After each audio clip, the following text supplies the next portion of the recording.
I got my start in marketing and Right. advertising with Josh Summers, right? Shout Right. out to Josh. Focus Media.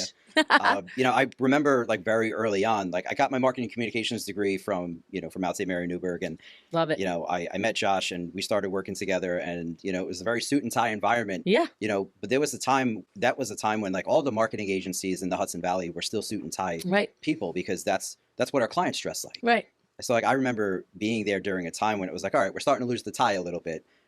And I was there for 7 years before I moved on to other things, and now I see people in advertising, like they're barely even wearing suit jackets anymore. But the culture is changing, and they're realizing that this isn't just a corporate job. Even if you're an account executive or account rep, Right. and you're dealing with the graphic designer, the website designer, who are the more creatives, like there's an interesting like melting pot of those things happening. Yeah, and not as many people are college educated, right? Especially in marketing. They want the thinkers. How are you going to break through the noise on the internet? What are you going to do to get the viral campaign? How are you going to separate yourself from the others and make a real impact for sales?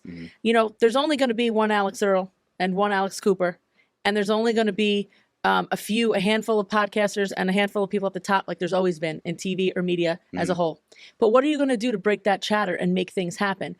And that's what people want on their teams today. They don't care about a degree. They care about what the impact is that person's going to have. And they're seeing the person for their ideas and for generating revenue more than the education. And it's the first time that's ever happened. I'll tell you, I wore a suit to work every day because my niece would come in, Ashley, love you, would come in with her sweatsuit and her little thing. And I'm like, you can't wear that here. Like, that's not allowed. And now she's like, oh, so now you're wearing that? I'm like, listen, it's 2026, honey.